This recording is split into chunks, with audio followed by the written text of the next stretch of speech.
Welcome to the 2020 Town of Oro Valley Candidate Forum, hosted by the SCOV Government Affairs Committee. Due to COVID-19 safety concerns, this forum is being conducted entirely via teleconference. It's restricted to the 5 candidates, the committee members, and myself. We'll record this forum so that you and those who are unable to join will be able to view this later via YouTube. My name is Al Johnson, and I will be the moderator for this forum. I'd like to thank the candidates for being with us today, and I'd like to introduce them to you now.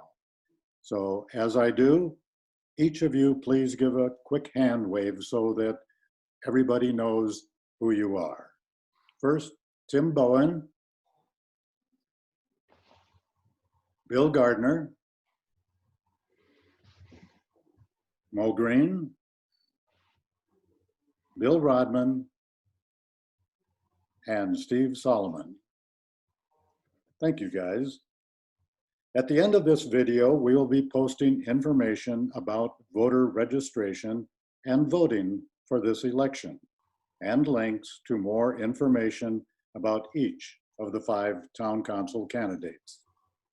Please allow me to quickly provide a bit of background and explanation of the forum rules as defined in advance by the Government Affairs Committee. Number 1, to allow the maximum amount of time for the candidates to answer our questions, each candidate has provided a written opening statement and link to their websites and social media. We have provided these to you in the forum invitation.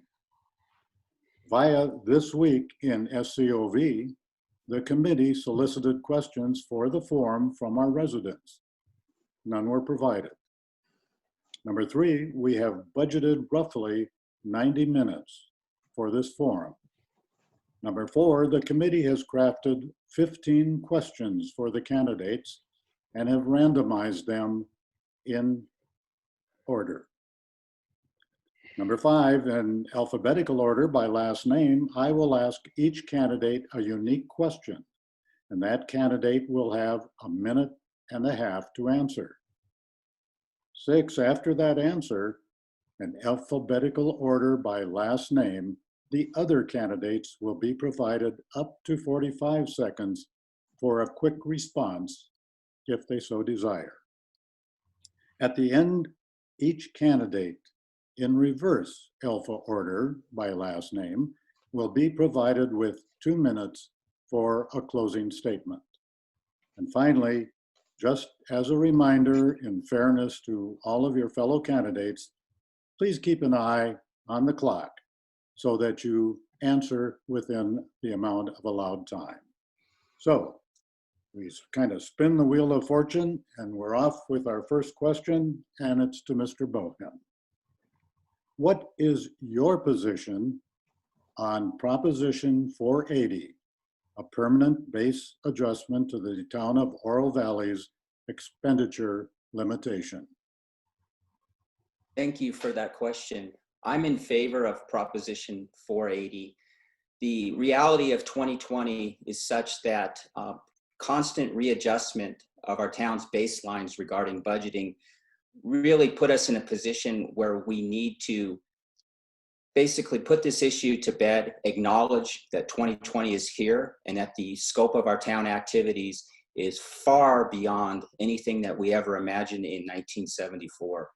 Thus, Proposition 480 is a great way to move forward and allow us as the council and as the town to focus on those issues that are most important and most recent and current with us right now, such as controlling development, managing our water supply, ensuring that our pensions are funded adequately, and basically, being the resource for the residents that they can go to at any time and talk to us about what's going on in the town, what their concerns are, and whether or not they should come to one of our meetings and submit their concerns formally via Blue Card. Thank you very much. Mr. Garner, your response. Thank you, Al. Yes, 480 is actually a proposition that will be on this year's ballot. So it'll be on your ballot for those watching this right now. That ballot will be distributed along with the candidates for Oro Valley Council. And again, as Tim Bowen mentioned, we are looking at a proposition that will allow you, the voter, to vote either to keep the old style, which is every 4 years, or the new style, which would be based on an adjustment that is listed in the ballot proposition brochure, which you should have received in the mail. As a candidate, I am in favor of your decision and your vote to make your election and your decision. I think both systems had merits, but at this point, I think it's up to the voters to make their decision. Mr. Green. Mr. Green, your response? Dr. Green, yeah, I'm in favor of it for a lot of reasons. I think a lot of us would like to go back to 1974 if we could.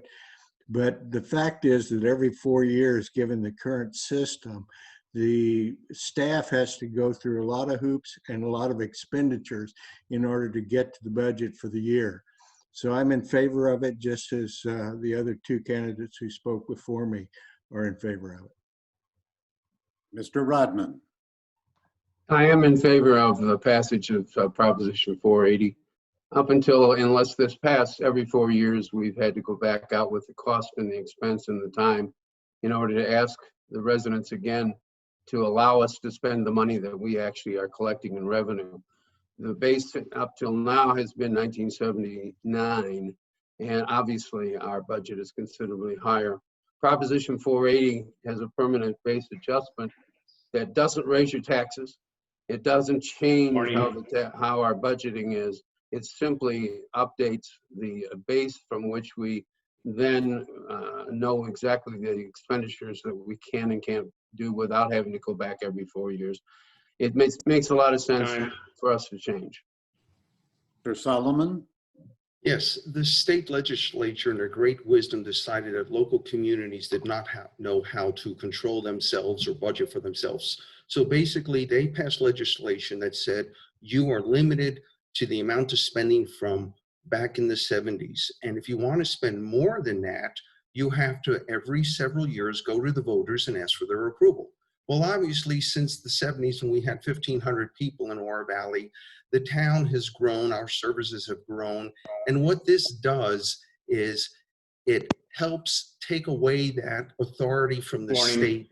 And it says that the voters agree with the way the town is being run and handled. And we don't have to come back every few years to ask to spend the taxes that are collected. So I'm in favor of it. Mr. Garner, it is now your turn. Your question.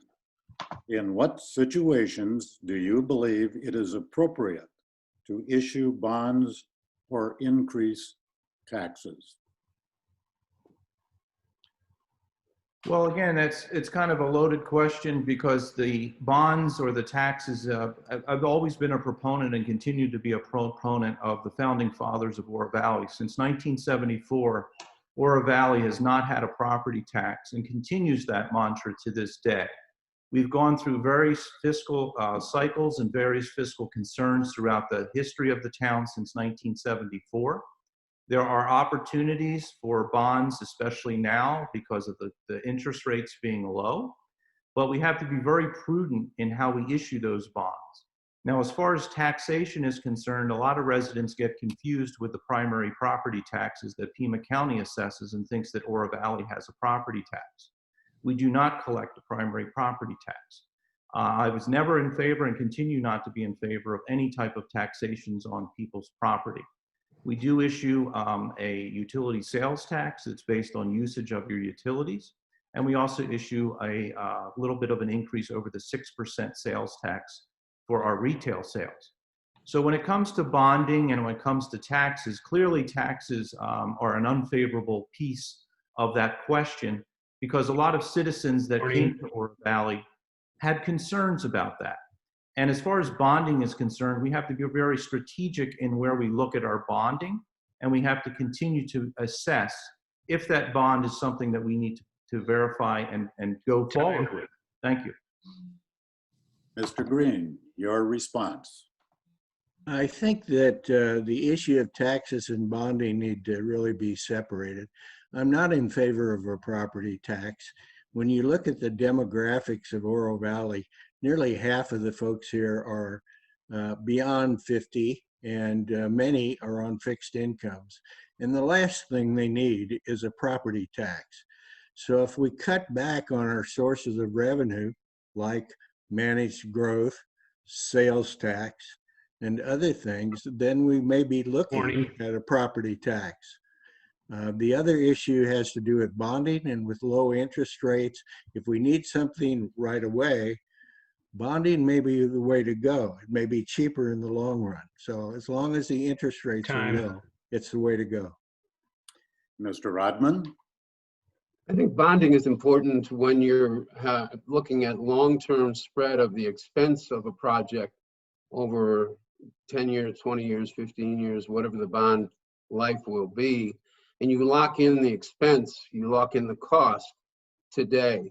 For instance, if you need, I think our golf courses, for instance, in terms of replacing our irrigation or work that we would do on the community center, I think it'd be well worthwhile to explore bonding those expenses, because you will lock in the construction cost now, and you will spread the expense of that over the life of the bond.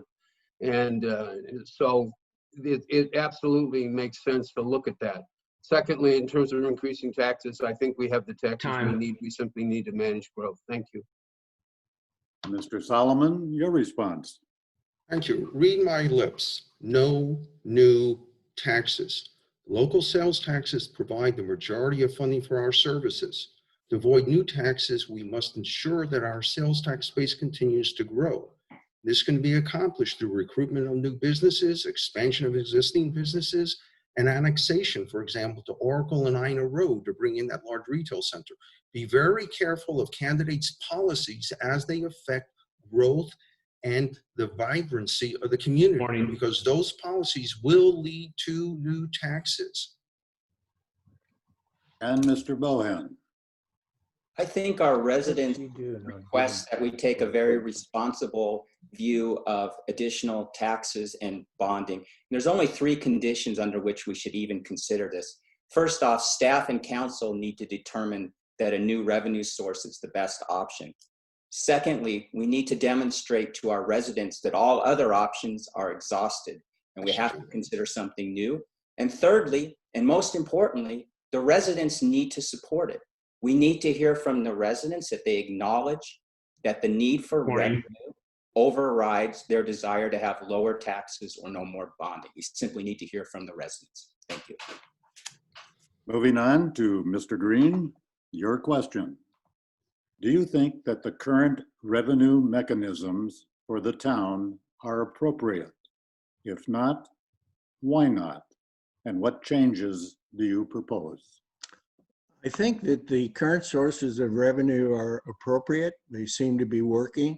If you look at this year's budget as presented, the preliminary budget as presented by Manager Jacobs, it is very near what was predicted, even in the face of this incredible pandemic. Sales tax still seem very important. State shared revenues are very important. And a word on that, those grow if your population grows. So people who talk about stopping growth are going to be stopping our state shared revenues, which along with some fees and costs for various items provide more than half of our budget. So I'm in favor of the budget we have. And your response, Mr. Rodman. Yes, I think that our mix of revenues, in fact, has worked very well for us. There are some caveats, but in that we've got, if we're going to generate the increased amount of sales taxes and other revenues, we're going to have to be very careful and how we grow our community, because some of our revenue sources, like state shared revenue, are really dependent on our population. And also we need to create more consumers for retail sales and restaurant sales in order to generate those sales taxes. However, sales tax is been shown to be approximately 30% paid for by out of town residents, and certainly our bed taxes are almost 100% paid for. So again, without a property tax, which we don't need, and we do the right kind of growth, our revenue sources are working for us just fine. Your turn, Mr. Solomon. Our town finances are in fantastic shape. In 2010, when I first joined council, we were facing a $3 million deficit. We worked hard to cut spending and balance the budget while maintaining the town's quality services. In just a few short years, we've achieved budgets where we're generating $2 million annual surpluses because of the conservacy of our spending and our staff's hard work.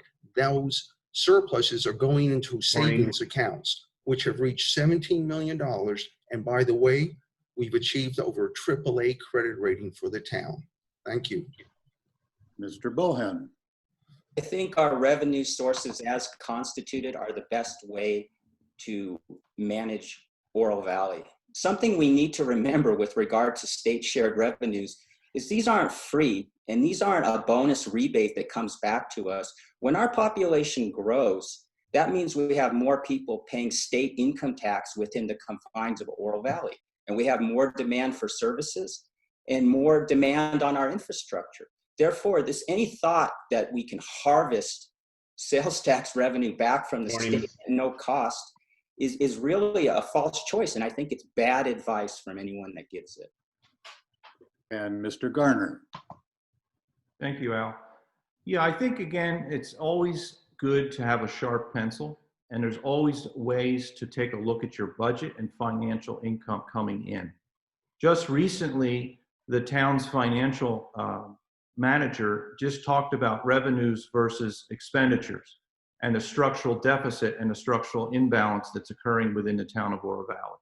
I think it's important, and this was mentioned to the Finance Commission several weeks ago, it's important that we continue to maintain a sharp pencil and we look at additional opportunities as they may be. But again, I agree that the financial stability of the town is currently very stable at this point, and it's important that we take a look at other ways to sharpen the pencil. Time. Okay, Mr. Rodman, you're at the batter's box. Within 10 days of receiving campaign contributions or gifts, should the recipient report them to the Town of Oro Valley website? I assume you're talking about during the campaign. There's state requirements as to when finance reports, in fact, are due. The next one is due by July 15th for donations that have occurred through June 30th, actually tomorrow, or maybe that's today. So I fully believe we should follow the state laws on this, and I think that it gives the kind of transparency that you need. Mr. Solomon, your response? Yeah, this is once again somewhat of a loaded question. As our town excelled during my time on council, our residents and businesses took notice. They enjoyed budgets with surpluses in Oro Valley being the safest town in Arizona. Seeing these successes, both residents and business owners, many who live within our community, have supported my campaign and other campaigns. People who are calling for this are trying to villainize certain segments of the population, people who live on the golf course, business owners, etc. So if they're not qualified residents to help support campaigns, then I ask, who is? Mr. Garner is smirking, I like that, but the question is, why do you hate certain residents that decide to support certain campaigns? And I follow the state law 100%. Mr. Bohen. I think the state law as currently written is adequate. A 10-day requirement to report would be very, very strict. However, I can only speak for my own campaign. If residents want to know who we are collecting money from, and we're legally able to provide that because they've contributed to a certain amount, then we will answer those questions, because this is going to be public data very soon, and we don't want to hide anything from the residents. Regarding the demonizing of residents who are making big contribution, our campaign has done no such demonizing. We've only identified non-resident large contributors to the 2016 campaigns of Steve Solomon and Bill Time. Rodman, and we've shared them. Why are you talking about 2016? And if Mr. you want Garner, to accuse me of something, I suggest you do Mr. it Solomon? outright. Mr. Well, are we Solomon, going to allow please. people to Mr. accuse other Solomon. candidates? Okay. Mr. Garner, your turn. Yes. So the reason I was smirking on Councilmember Solomon is the fact that it's pretty rich when he talks about his campaign finances, because not one dime came from an Oro Valley resident in 2016. That's false. He That is a also lie. said- If we're going to let Be a quiet candidate, while I'm speaking. he cannot make a false statement of At fact. 4:45 p.m. on the. Do you live in Marana or do you live in Oro Valley, Bill? How about you address that question? Because you applied for the council in Please cut Marana. Mr. Solomon off, Mr. Moderator. I did not No, interrupt you. cut Mr. Gardner off. If Mr. he's going to Solomon, lie. please follow the outline. Thank you. Well, how about we do this? How about we make a pledge not to make false accusations against the candidates? Because that's an Mr. outright Solomon, lie. you are free in your closing Time. statement to say whatever you would like. Mr. Garner. Thank you. So Al, as I was saying is the reason is because not one dime of his 2016 campaign came from one Oro Valley citizen, which is publicly recorded and publicly available. Since I was And it's a elected lie. in That's not 2008, true. he continues to interrupt. This is why I asked for muting. So again, as I've mentioned before, people can take a look at this. You can look at my records. You can look at from 2008 till 2016, and I took not one dime from a PAC or special interest or developer. Thank you. Mr. Green. Alan, it's Dr. Green, and the reason that's important is because the number one issue facing us right now is a pandemic. With respect to donations, I have a donation button on my website, and I don't have any control over who presses it or how much they give. I'm indeed grateful to them for doing that, and I think the state rules for contributions should stay as it is. Thank you. Okay, moving on. Now, Mr. Solomon. The Oro Valley Main Streets project promotes unique areas for economic development and community gathering. Are you in favor of this project? And if so, how would you fund it?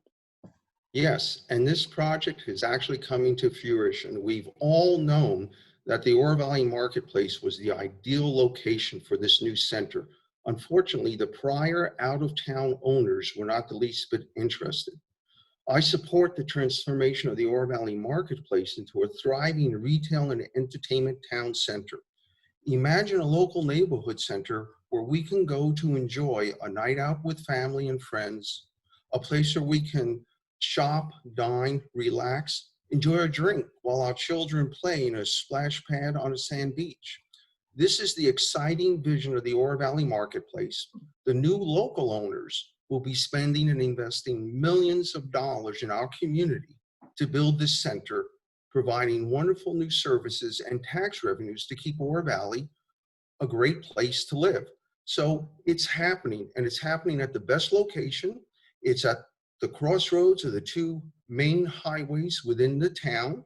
It's being privately funded by the new owners, and it'll generate an enormous amount of sales tax revenue that'll keep our services at the level that community members have come to and expect. Morning. Thank you. So yes, I think that basically this is how that concept has arrived, that Oro Valley has always been lacking a quote town center, and that this will finally give us such a location, and it's the perfect location for it. Okay, Mr. Bohen. I don't approve of the project as of yet, and it's for several reasons. First off, it's not per the 2016 general plan, which is a strong preference registered by our residents and validated at the ballot box for what we want to happen in our town. And secondly, the most important word for town council members always has to be responsibilities, not just seeking of revenue. I would like to see analysis that shows clearly that the revenue that's generated by this new project exceeds the analysis. And I think Town West should have provided that a long time ago. Once again, let's focus on the responsibilities and make sure we don't do yet another bad deal. Okay, Mr. Garner. Thank you, Al. Yes, the project at this point is preliminary, and I do believe that that particular center has been kind of swirling the drain for quite some time. They have not been able to provide under the old ownership any type of revitalization. Not going back in history, but you know that center was given a lot of input in the very beginning, and it didn't really flourish. So I'm in support of any local developer that's purchased this property to look at it from a local perspective and what the residents within the geographical area would have to provide to those people that they would be attracting as their customers. So any type of plan for this project is something that I believe is viable and should be looked at further. Thank you. And I apologize, Dr. Green. There's a lot to be said for a name. The Oro Valley Marketplace is a place where you go to shop. That obviously didn't work. In what's going on now with the internet buying and so forth, malls are becoming villages.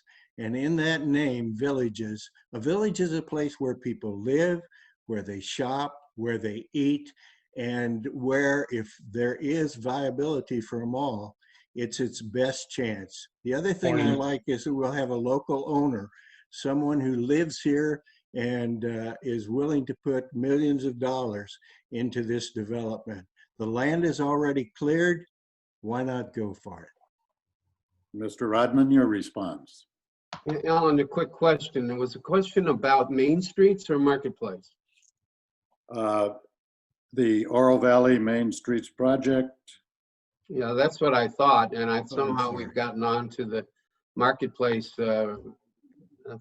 project that may be on there. So I'm not quite sure how to answer. The Main Streets project went on for a couple of years doing a lot of research about whether we could encourage Main Street gathering places at La Cañada and Lambert, and also at First Avenue and Oracle.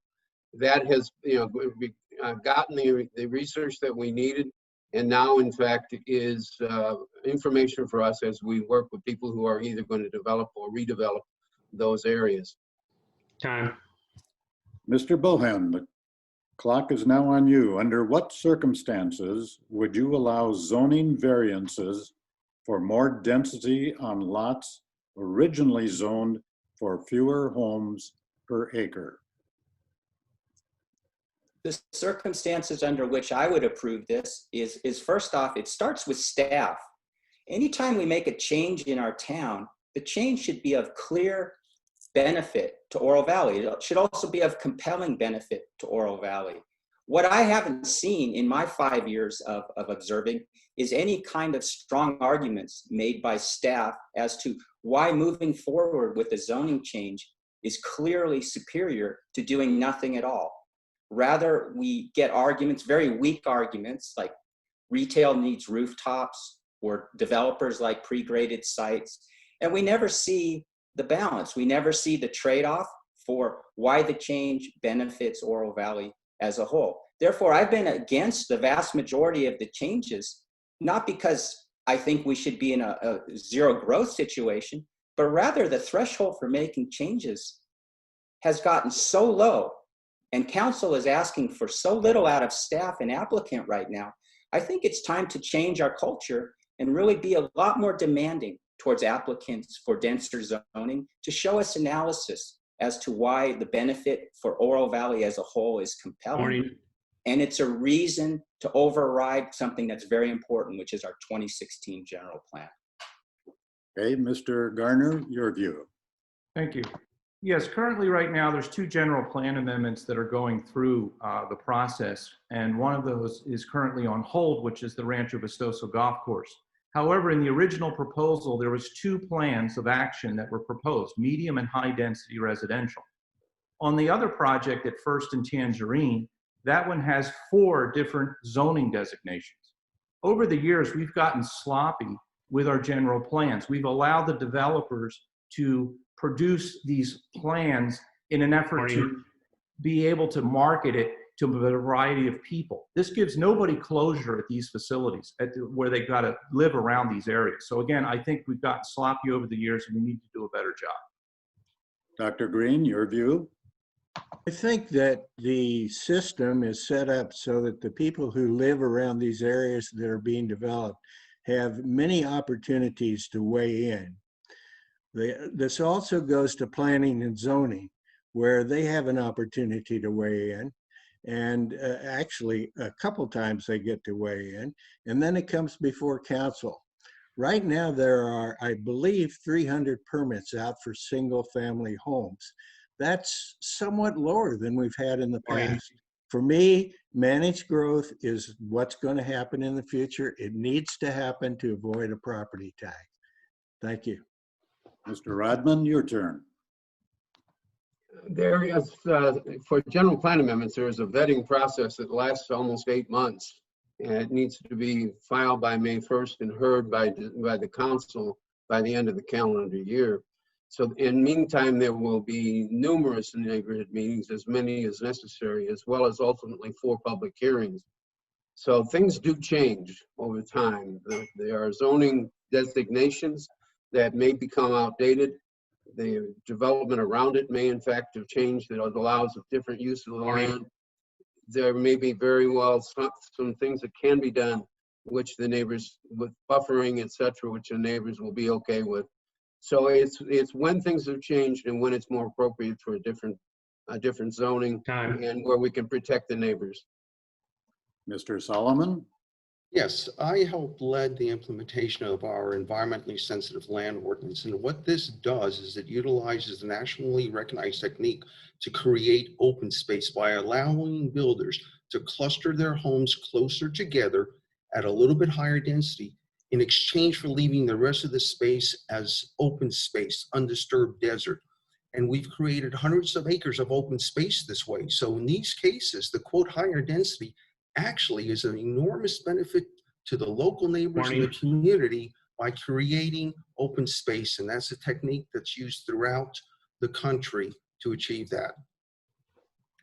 Mr. Garner, what is the top infrastructure the town needs to provide for future generations?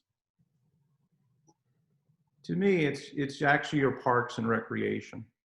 We've gone from what I consider a small community that's kind of grown up. And to me, parks and recreational activities, and this includes not only the open space, but it also includes vibrant programs. Okay, things where people can go to enjoy, because everyone is working a 9-to-5 job or longer. And what they want to do is, the last thing they want to do is deal with the pressures of work. So with our younger families that are moving here, and a lot of the people that are enjoying the beauty of Oro Valley, which we have a natural beauty, we have Catalina State Park, which is right in our backyard. Unfortunately, and again, hats off to the firefighters that are fighting those wildland fires up in the Catalina Mountains. But again, these are areas that are beauty that we appreciate because of Oro Valley's vibrant nature of where we've been since 1974. So we've been able to nestle a community basically up against those mountains. So one of my 5 platform ideas or platform positions has always been enhance and maintain our parks and recreation. And I've been a big proponent of that, working currently with the Conservation Fund and several citizen groups that wanted to get Rancho Vistoso to be an open space. And this is what we're working on currently. So I think it's important that our vibrant parks and recreational space be maintained. Thank you. And Dr. Green? I think that Bill has touched on a very important issue when he mentioned Vistoso. I would say that Vistoso could possibly be solved I won't say soon, but could be dealt with in a way that the people who live there would benefit, and we would have more parks and recreation, we'd have more trails and so forth. Bill also mentioned the firefighters, and I'd just like to say at this time, I want to thank them for endorsing my candidacy. I really appreciate that. Mr. Rodman? Yes, since our roads are already very well maintained, that would typically be an answer in a lot of communities in terms of infrastructure. But we're fortunate that we've operated a plan for years that give us the quality of roads that we actually control. I would think, yes, parks and recreation in terms of program offerings, as well as resources within the parks would definitely be up there on my list, just as was mentioned before. I also think that we ought to look at our community center and be sure what we need to offer there. It has become a community resource used by a lot of residents, so we should look at the infrastructure in that complex. And Mr. Solomon, your top. Yes, the continued funding and improvement of the community center. Also regarding the Vistoso Golf Course, that's an enormous opportunity. And I've been leading the council discussion on the possibility to preserve Vistoso through public and private partnerships utilizing available grants. And I'll continue to use my prior preservation experience when I worked with the town to Tohoto O'odham Nation, Pima County, and the local residents to preserve and donate the Honeybee Village Archaeological Preserve. So the good news, I think, is by working together, we can achieve a similar preservation for the Vistoso course that'll enhance the recreational opportunities of the whole community. And Mr. Bohen, you get the last word on the topic. The biggest investors in our town and the ones I care most about are the invested in their homes here. And as in canvassing, the single piece of infrastructure that I get the most feedback on are our roads. I don't think our roads are in pristine condition at all. And secondly, I think people positively identify that we have fundamentally a rural road network here in Oro Valley, and massive growth is going to create great strain on our road network. And as an infrastructure project, I'm all about supporting roads by not overcrowding them and keeping our growth controlled. Okay, Dr. Green, what specifically will you do to promote economic development in line with the general plan? Well, I'm a member of the Chamber of Commerce, and in that role, I meet and listen a lot to Dave Perry. And I've also met with J.J. Johnson, who's in charge of development.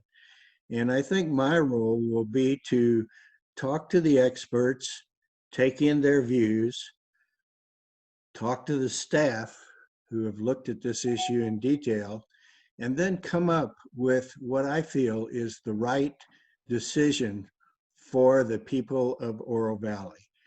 Most important to me has always been the people around an area that gets developed.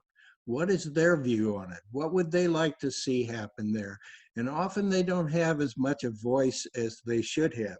I think Vistoso is a good example of that, where we've had Zoom hearings and so forth. I'm anxious for us to get back to real people interviews where the folks that live there can share what they think.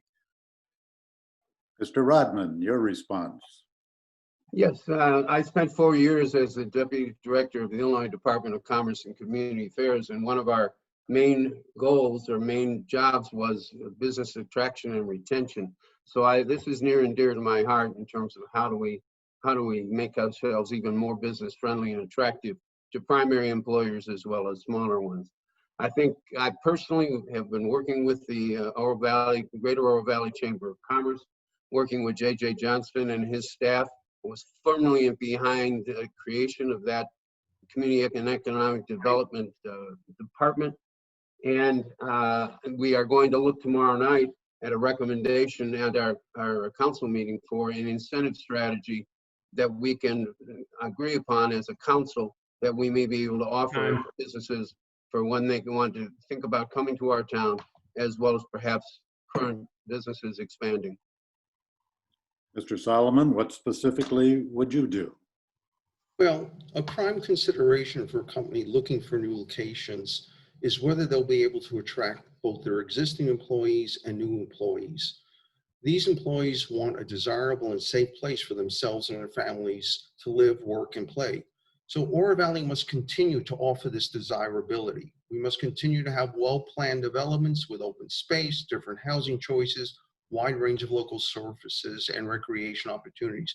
And we need to continue to be the safest community in Arizona. That is the #1 recruitment that we have. So you really need to look for candidates that are supported by the police and who support police funding. I'm happy to say I am endorsed by the Oro Valley Police and by Golden Ranch firefighters. Mr. Bohen, your turn. One of the reasons why I fell in love with Oro Valley so quickly was its unique geography. Thus, at council meetings, I've been very discouraged when we've offered off-the-rack types of solutions for incentivizing growth and bringing businesses here that would be more suitable to Marana or Tucson or even Phoenix. I think that we really need to customize our solutions here. We have tremendous benefits, but we also have some weaknesses in terms of our road network and the inaccessibility of our town. And I would seek to definitely find employers where it makes sense for them to be in Oro Valley. And I think Roche Ventana is a perfect example of that. And those types of worldwide companies are what we should look for. A last word from you, Mr. Garner. Thank you. I think since 1974, not having a property tax is a huge draw and attraction to major business employers because they can see that the town fiscally has maintained this since 1974. So I believe that's a strong point that we can offer to these businesses that are looking at coming to Oro Valley.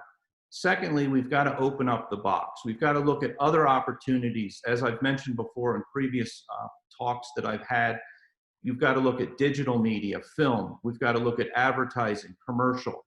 We've got to look at obviously high tech and biotech. So there's a lot of opportunities. And I think the incentivization is one step closer to getting those out of the box ideas moving forward. Thank you.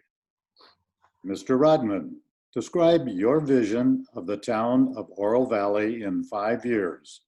At the end of your next 4-year term, would we need to amend the general plan to achieve this vision?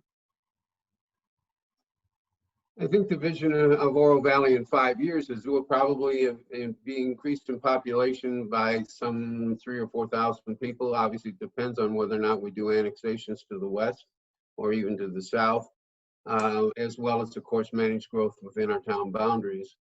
I think that we are a financially sound and stable town with the same revenue sources that we have today. I don't think we need to add to them or increase them. I think that we hopefully will have work to find ways to work together. There's obviously disagreements within the town. There always will be in any town. And I think that we will continue to work to close that divide. I think in terms of general plan amendments, obviously we'll look at another one in 6 years. And so we'll be looking at the changes that may happen and what we need to do in order to go along with what the current general plan is. If in fact there needs to be amendments, there's a section in the general plan, that's section 7, that in fact defines how those amendments should happen and under what criteria and under what time. So will there need to be any? I think that to decide whether there should be any now, it would be short-sighted. We don't know what's going to come up in the next 4 years. Thank you. Mr. Solomon, your vision. Yes, Oro Valley is nearly built out. A vibrant community is a growing community. A healthy community is a community where the residents have access to local services, shops, restaurants, entertainment, etc. Stagnation is a real possibility, and it's not a pleasant one. So we need to ensure that we can continue to grow. Once again, that's achieved through well thought out beneficial annexations of both developed areas such as Oracle and Ina Road and undeveloped areas, which will enhance our community, increase and open up more opportunities. So I see a vibrant, expanding community in 5 years. Mr. Bohen, your vision. Thank you. What I see in 5 years is a community that looks very much like it does today. And what I see with myself on council are any general plan amendments that are brought in during the next few years are going to be analyzed much more deeply than recent general plan amendments have been. But most importantly, in 5 years, we'll be coming up to our 2026 general plan. And that is a very important time at which we ask the residents, well, let's look and see what's happened since 2016. Do we want a general plan that's similar? Or do we want to take a great course correction based on what we've seen the last 10 years? Mr. Garner. Yeah, I'd like to expand upon that, which Mr. Bowen had talked about, as well as Mr. Rodman. I think in 5 years, we're going to see very similar community structure. I think there's an agreement that there will be some annexations that will occur. I've been a big proponent of smart annexations. I don't think more rooftops are the answer currently, especially with COVID-19. I think the importance right now is getting the businesses back to full operational stead. And when we look at annexations, we look at what I call the smart annexations, those that are not going to take in a lot of rooftops. And those would be obviously those commercial entities and things that are a good fit for the community. We just don't want to simply annex for the sake of annexation. And I do believe strongly that the new general plan, we're in a new decade. Time. And new residents. Thank you. Dr. Green, your vision. In 5 years, I'm looking upon the town with great optimism. I see an increased population. I see a new veterinary school with 100 new vet students and faculty looking for places to live.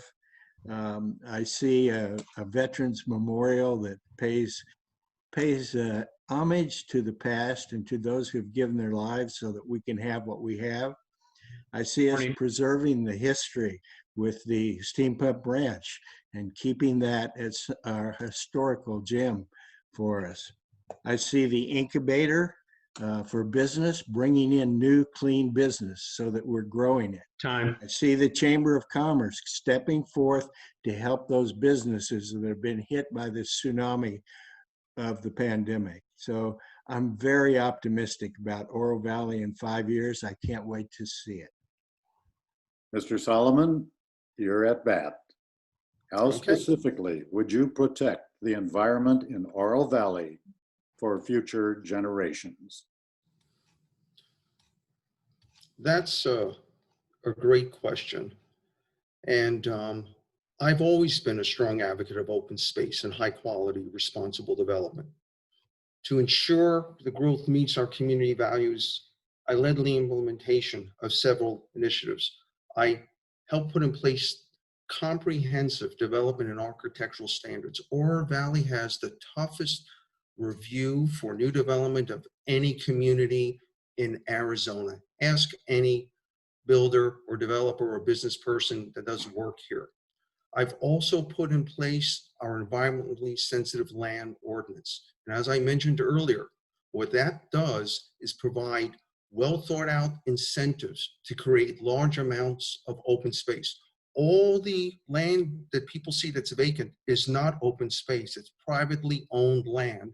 And the only way we get that to be open space is to somehow set up our development standards to give incentives for the owners to leave part of it as open space when they develop as they're allowed to on their private property. So I've worked hard on that, and we're seeing great results with hundreds and hundreds of acres of open space since the implementation of those standards and the environmentally sensitive land ordinance. Mr. Bohen, protecting the environment. I think it's a responsibility of the council to help protect the environment of Oro Valley. And one of the greatest threats to the environment that I see is outside money coming in and simply trying to buy our elections in order to increase the value of the raw land that they've speculated on. Therefore, my aim to help protect the residents of Oro Valley is to ask the tough questions as to why it's needed now, why it's of overall benefit for Oro Valley, Morning. and why we should be funded by so many non-resident contributions. How is that good for Oro Valley? That's my aim for protecting the open space of Oro Valley. Mr. Garner, your turn. Yes, I just like to make one clarifying point. Not all the land that people see is privately owned. We obviously have state land, and state land goes directly to our educational system. So there are annexation plans that the town of Oro Valley currently seeks, which involve state land, which is not privately held. So to qualify that, the other thing is remember, it's in our nature.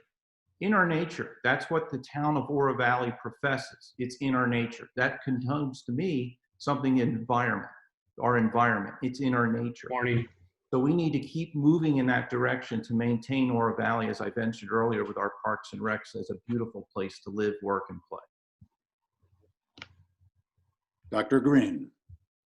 The environment is a reason that many of us, myself included, moved here.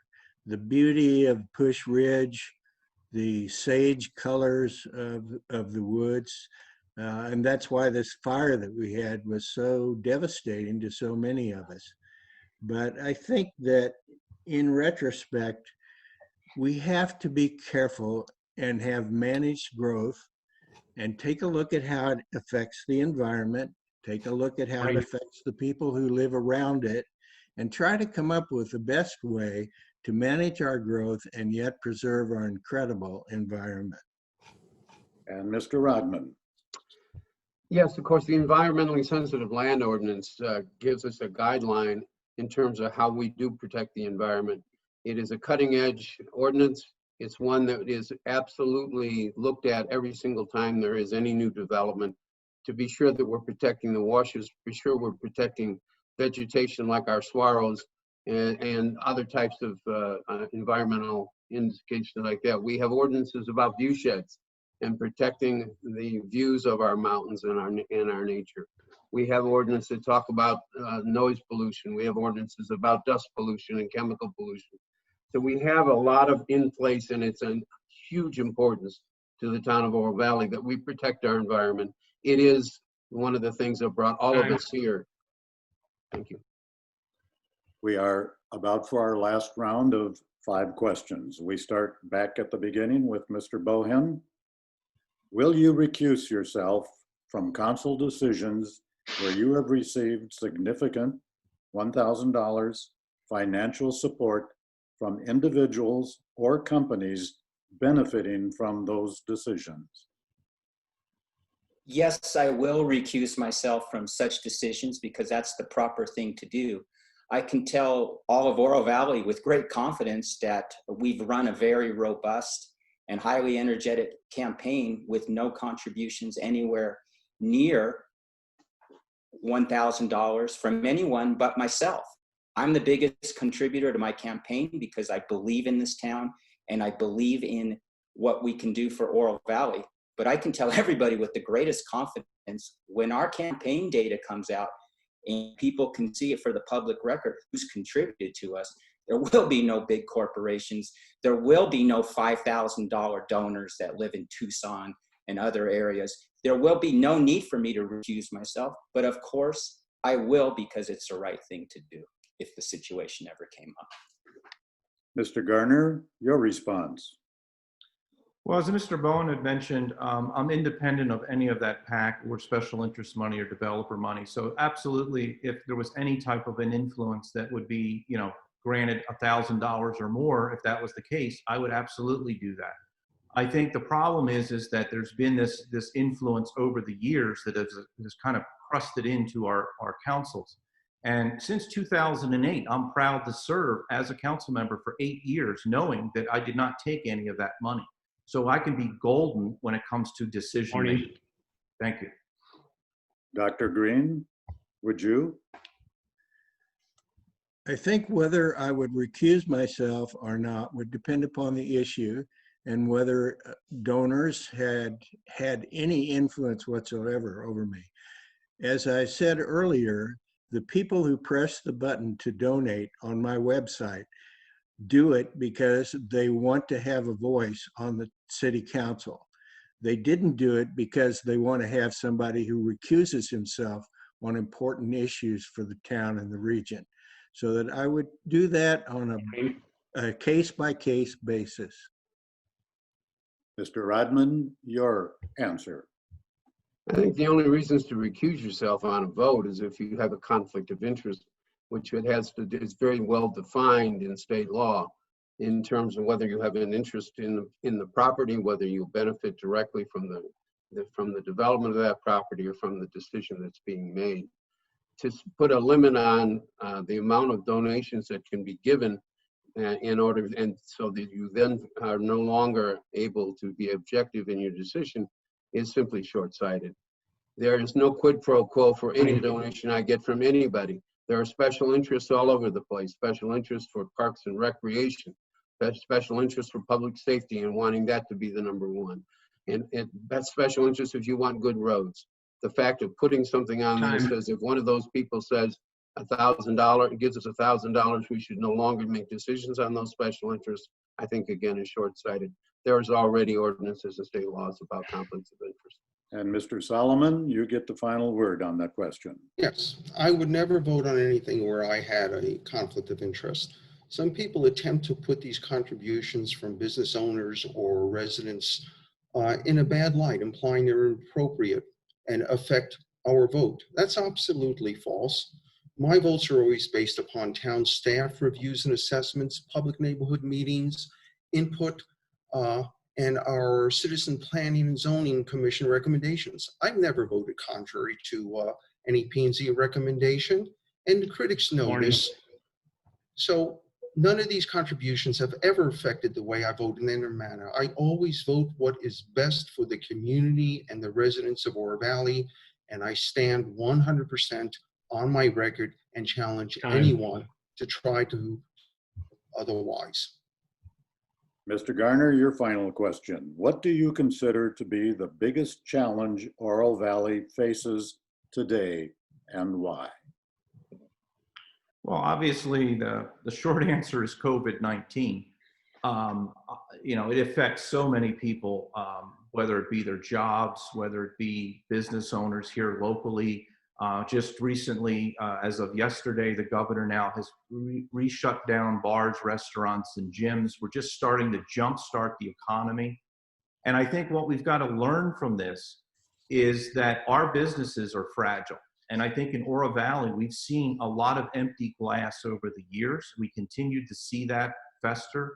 There's been a lot of duplication of efforts in Oro Valley with businesses. And again, I don't set the business plans. These people go in with great intentions, but you've got to look at the nail salons, the fitness centers. You know, you start looking around Oro Valley and there's so much duplication of effort. And a lot of this has occurred because, you know, there was a lot of people that were invested. There was a lot of time and effort put into, you know, what they thought was a great business plan, but it just didn't pan out. And we go back again to the Oro Valley marketplace. You know, there was a lot of slick marketing that was done, CDs put in people's mailboxes, people wined and dined and bust over to talk about it. But, you know, in the end, the residents themselves Morning. were the ones to make the judge on this project. So I think the biggest problem right now that we face is getting our economy back into that engine that we need so desperately because of the pandemic. And we need to start supporting local businesses. And this is why I very strongly support out-of-the-box thinking with our economic development. Thank you. Dr. Green, what do you think is the biggest challenge? I think it's clearly the pandemic. And I think that we're going to be hit with another wave because we do not have any cure and we do not have a vaccine. So the thing that we need to do locally is to try to keep the second curve from being too high. Having said that, I think we need to work with the Chamber of Commerce to help support the businesses that are struggling. We put together grants for them and those need to go out. We have government money from the state to try to help those small businesses. And when we open up, we need to Morning. go and visit them and help keep them viable. That's our greatest challenge right now, and how we open up so that we don't devastate our businesses and ourselves. Time. Mr. Rodman, your turn. Not to be redundant, but certainly the pandemic comes to mind first. And helping our businesses and working with the Oro Valley Chamber and our town staff to try to help them through this and help them to recover. Clearly, the recent surge in Arizona has made it even more of a challenge. We had hoped we were moving out of it, and now, of course, we're facing that. And there's the bars are now closing in some of our gyms, etc. So we need to continue to work on that. In terms of the financial recovery for the town, Morning. fortunately, so far, our budget projections for the balance of this year show us to be on target, actually a little bit better than budget. Next year will be another question as we see just how long this pandemic goes. Mr. Solomon? Well, of course, the COVID. You know, as a longtime Oro Valley small business owner, I know what our businesses need to help them recover and thrive through this crisis so they can continue to provide our needed services, employment opportunities, and revenue. Helping our businesses thrive will ensure that the town services continue to be funded from our sales tax and not new taxes. I've already helped implement some things like relaxation of our temporary sign ordinance to allow businesses to advertise what services they could still provide. Our town website has been used to inform residents and businesses of available. Okay, we're also real quickly helping through the Chamber of Commerce to coordinate the help that businesses can obtain. Time. And Mr. Bohen. In the short term, it's clearly COVID-19. But I'd like to thank the residents of Oro Valley because the relatively rosy financial projections that are being shared by the current council members indicate that the people of Oro Valley have stepped up to the plate and they have procured things and we have generated the sales tax revenue that we need. So thank you to the residents. Over the long term, the greatest challenge is who does town council answer to? Do we answer to big outside money or do we answer to residents that might live on your street? Morning. You can ask a question to and you can expect that you're represented by that person. Okay, Dr. Green, your final question. Do you have a problem following any part of the general plan? Explain what would cause you to deviate from it. My approach to the general plan, Al, will be to talk to the staff, understand the issues, assay the public, and take a look at the overall plan. Having done that and informed myself about it with the experts, I would then make a decision that I felt to be in the best interest of Oro Valley. Moving on to Mr. Rodman, your response. No, I don't have a problem at all in following any part of the general plan and haven't in the 4 years when I was on planning and zoning, serving as year's chair, and now almost 4 years on the council. Literally every application that came in front of P&Z and then the council has an entire section about how it does or does not follow some of the sections of the general plan.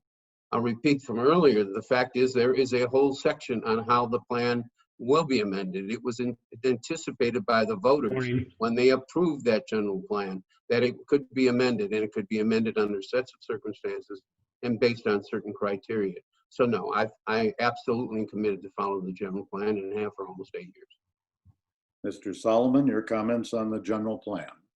Well, I support all parts of the general plan, and the general plan recognizes that special circumstances and changing times may necessitate amendments to the plan. It's the council's responsibility to consider proposed amendments, and if they comply with the intent of the plan and benefit our community. For myself, a major deciding factor for any amendment is that it has the support of the neighbors and residents. And to accomplish this, we have a long and detailed process of many neighborhood meetings and public hearings, citizen planning and zoning input, and the final review by the council. And Mr. Bohen? I support following the general plan. The reason why I do is it expresses the strong preferences and hard work of our residents in 2015 in order to create that plan. Where I might differ with my opponents is whether or not we're following that plan. Yes, there is a section that allows for amendments, but I do not believe that that section is being followed strictly. And I do believe that the residents who did all of that hard work in 2015 were not in any way, shape, or form advocating for the type of trivial and unsupported amendments that we're currently seeing. And Mr. Garner? Yes, the general plan, it was ratified in 2016, is an important document, and it was a resident-driven document. And keep in mind, both the developers and the residents, anyone that wants to do work in Oro Valley has this document that they can look at. You know, in 2016, when the election was done and Council Member Solomon and Rodman were elected, the ink on that document wasn't even dry, and they had already started their amendments through that process. So again, I think it's pretty rich when we hear these comments because again, there wasn't one amendment that Councilmember Solomon did not approve, And again, hats off to Mr. Rodman. He did disapprove one of those general plan amendments since he was in office. So again, I think it's important that we look at these things and we look at them critically. Time. Mr. Rodman, if golf proves to be unsupportable, what would you propose to do with the property? Well, it's kind of a loaded question. Our town-owned golf courses have gotten literally financially better each and every year. In the last 2 years, it's actually finished in the black when you count all the revenue sources, including the half-cent sales tax that's dedicated to the community center complex. And we project that to continue. Because of COVID, we may not make quite the same this year, but we should absolutely go within our budget and probably at least break even, if not, in fact, go in the black. So to say if it becomes unsupported, that's not what the data shows. That's not what history shows. It obviously was a turnaround that needed to happen. It took a couple, 3 years for that to really get into place.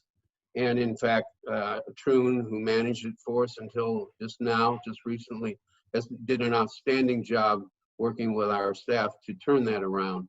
If in fact it was unsupportable, I would certainly go for the open space. I think it's in the center of our town.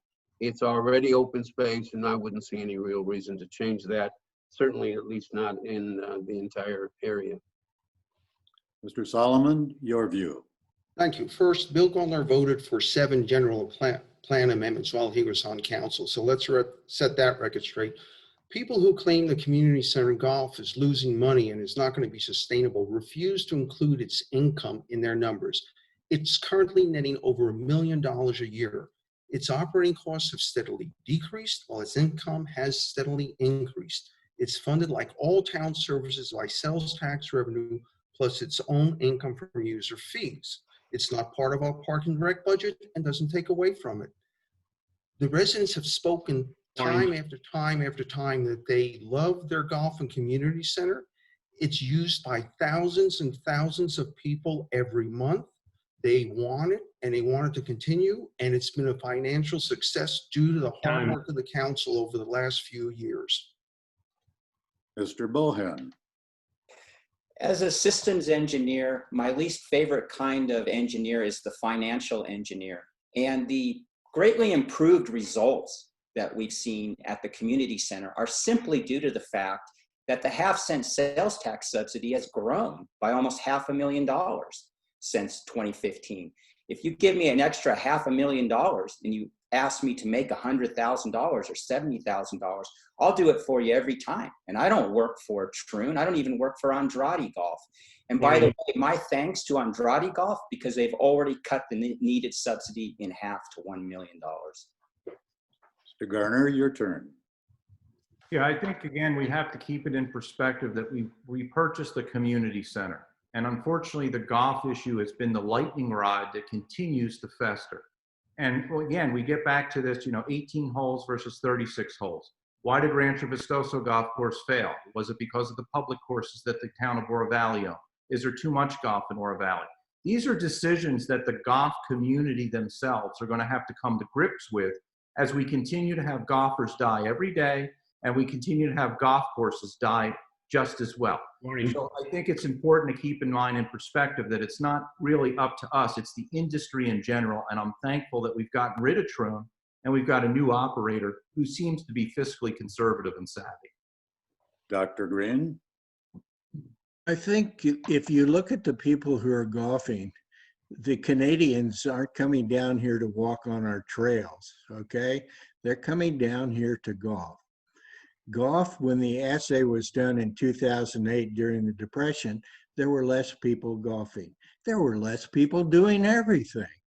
Now, just before the pandemic, as the economy was improving, we had more and more people golfing, and they were from all over the country and indeed all over the world. That golf course is central to our town's economy. And if it does go belly up, then we'll look for something else. But right now, it's a false premise that we're discussing. Time. And we're up ready for our final question. And there's been mention of this topic, I think, by all of you in several different ways. But Mr. Solomon, should Oro Valley annex additional land?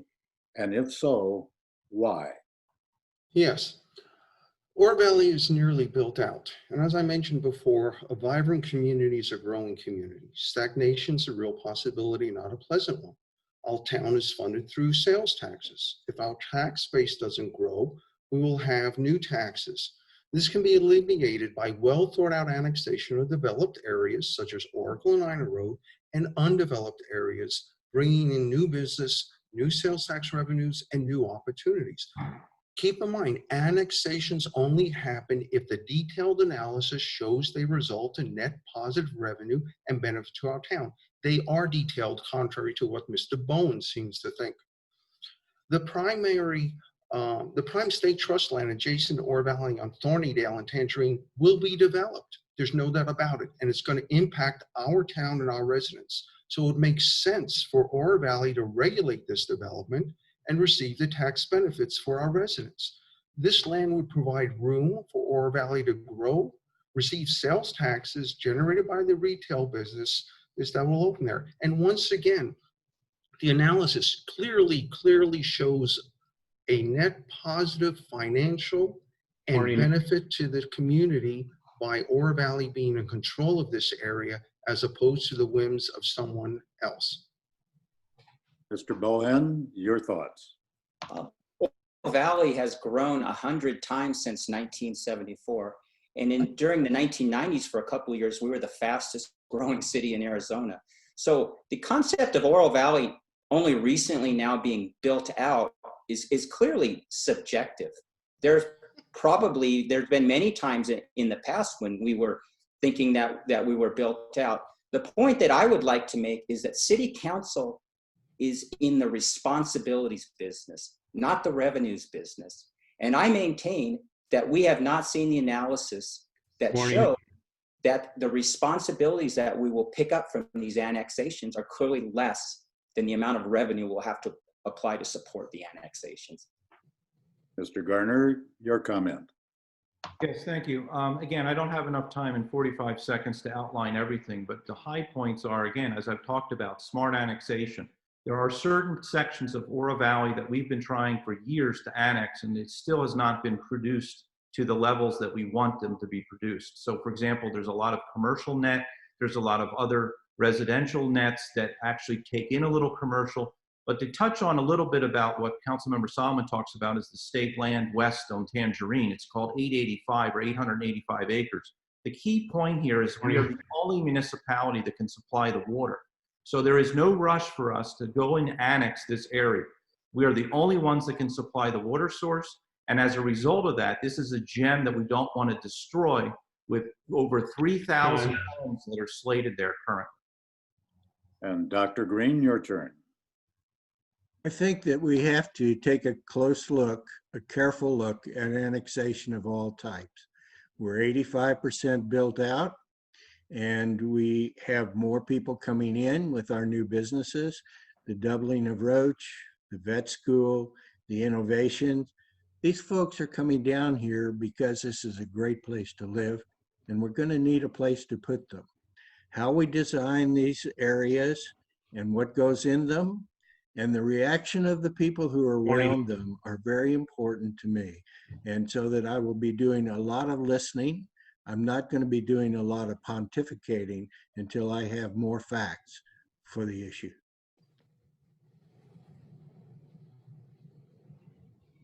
Time.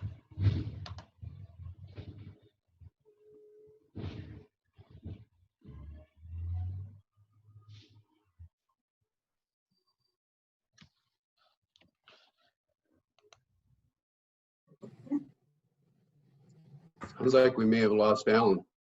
Yeah.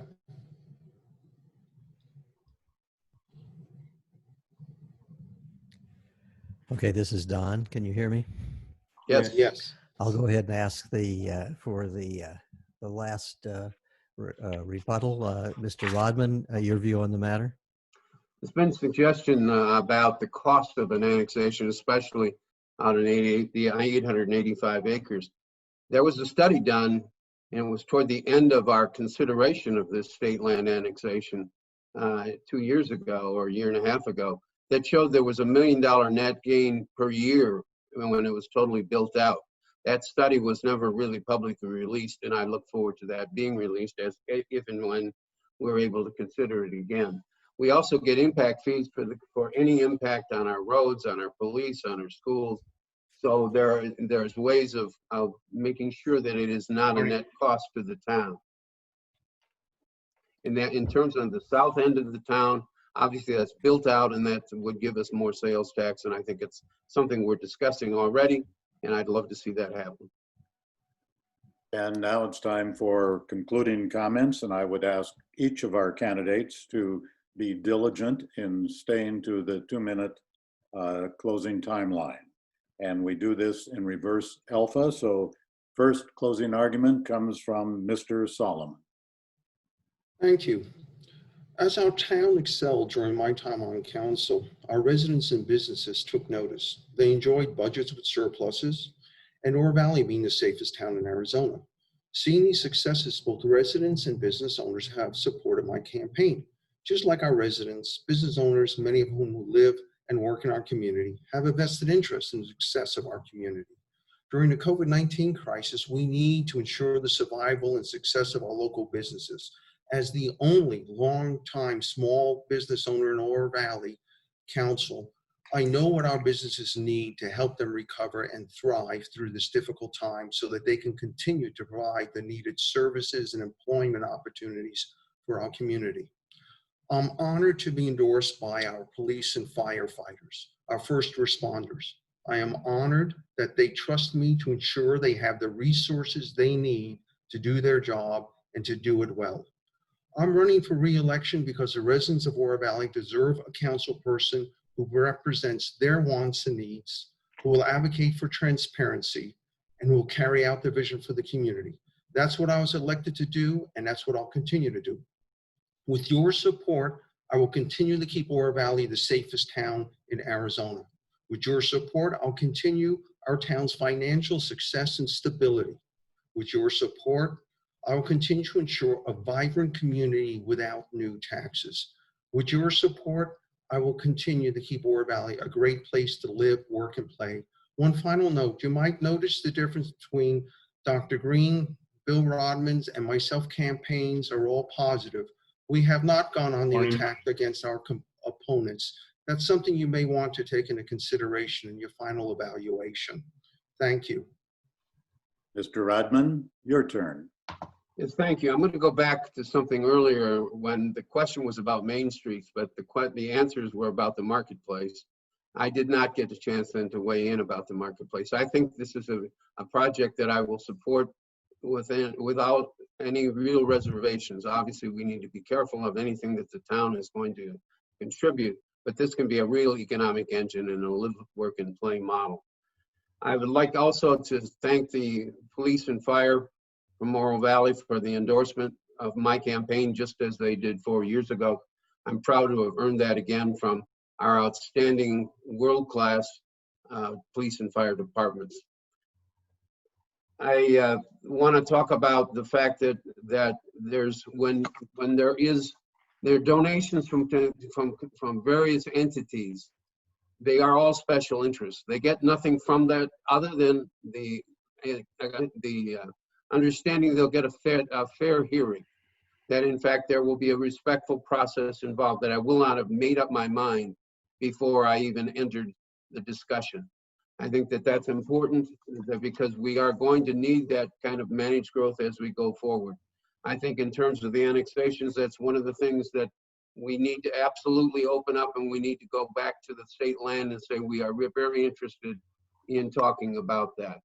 I would like to use my now almost 8 years of experience and the expertise that I've gained to help the town come out of the COVID pandemic and to grow in a way that is responsible and also benefits all of the residents of the town. I've tried for 8 years to represent the residents. I've always followed the planning and zoning recommendations since I've been on council. I did vote against 2 general plan amendments, not just one, because I felt that they did not address the concerns of the neighbors and they weren't for the best for the town. So I would like to continue using that experience and that expertise for 4 more years. I would appreciate your vote, and I would appreciate you taking a look at just where I stand on the various issues and the positives that I try to use in my campaign. Thank you. Dr. Green, your closing statement. I want to thank you, Alan, for asking the questions. I want to thank Don for setting this up, Earl for timekeeping, and Leslie for the remarkable communication to make this happen. I've spent my whole life trying to diagnose problems and try to treat them, trying to do things that didn't cause harm to anyone and left them in better shape than they were before. My father always had something that he said to me if I was sitting around the house, and that was, make yourself useful and leave it better than you found it. Those are 2 principles that I want to bring to this candidacy. I want to see Vistoso restored in terms of the property values and the people there esteemed as we all work together for them. I want to see the Oro Valley Village turn into a place that we're all proud of. Any annexations that we do are going to be good for the people around them and good for the people of Oro Valley. And you can tick off the list. The last thing I want to say is I want to thank Tim and Bill and Steve and Bill Rodman for stepping up, because I think it's not an easy thing to seek public service. And I want to commend them on that. Thank you. Mr. Garner, your final statement. Thank you. Thank you again, Dr. Green, for your comments, and thank you again for your wisdom as far as thanking us as candidates, because it is a challenge and it is a burden on our families. And also it is an issue that as candidates we continue to face. In full disclosure, I want to make sure that people recognize that neither myself or candidate Bowen received an endorsement meeting by either the fire company or the police union. So I want to make perfectly clear that that was an open opportunity that was missed and continues to be missed each and every time that I had run from 2008 to 2016. My hat's off to the Tucson Association of Realtors, where they've extended that invitation. So again, full disclosure, I want to make perfectly clear that neither myself or a candidate Bowen received any type of a phone call or any type of a endorsement meeting to come to talk to them and explain our views. Secondly, I want to make it perfectly clear that I am a candidate that is for the people. I have always been for the people. I continue to do this. And again, I'm reading off script, unlike some other people that read on script. I think it's important that you have somebody that's passionate about the views and what they do, because it's important. And I feel very important and privileged to have served as your council member for 8 years. And at the same time, I'm looking at what has taken place when I've left council, and I found that it's not something that you drive around and you see exactly what's happened with all these general plan amendments that people talk about. Well, they're not influenced by these individuals. Well, I would take umbrance to that and say I don't think that's the case. So one of the things that I've done is I've pledged to the residents that I will be always representative of your interest. I will always uphold that general plan principle from 2016, and I will never take campaign contributions from developers, political action committees, or anyone else to influence our action. Thank you. Mr. Bohen, your batting cleanup. Yes, in conclusion, I'd like to thank all of the residents of Sun City Oro Valley for putting on this event. When I've been asked what I will do when I'm elected to city council, I often give the answer, I'm already doing it. I'm actively participating in public meetings, in particular planning and zoning and town council. And people might want to ask, well, why do you do that? Why do you dedicate so much of your free time to that? And my answer is this, whether or not I'm on council, I want to ensure that council members do their jobs well. And they can only do their jobs well if we, the residents, are paying attention. Residents are asked questions to staff and applicant to make sure that the data, once it gets to council, is fully. Our campaign, Bowen 4OV, is more than just a 2020 campaign. Rather, we are reaching out to all of the residents of Oro Valley and saying, we've got a problem. We don't have enough people running for town council. And I'm a systems engineer, and no position whatsoever to anyone that knows me. and I'm running, and I want to encourage all of the residents of Oro Valley that we need for residents funded by resident contributions to represent us on council. Otherwise, the direction of I don't think any of we investors in our town really want. The Government Affairs Committee, the residents of Sun City Oro Valley. And I would like to thank each of you for taking the time today to help us understand your positions on key issues of our town. We encourage everyone to vote in the August 4th election. If you intend to vote by early ballot, please make sure that you are on Pima County's permanent early voting list. This is especially important if you will be out of town on August 4th, or if you are registered as an independent. At the end of this video, we'll be posting information about voter registration and voting for this election, and links to more information about each of the 5 town council candidates. Again, to the candidates, thank you. Thank you. Thank you.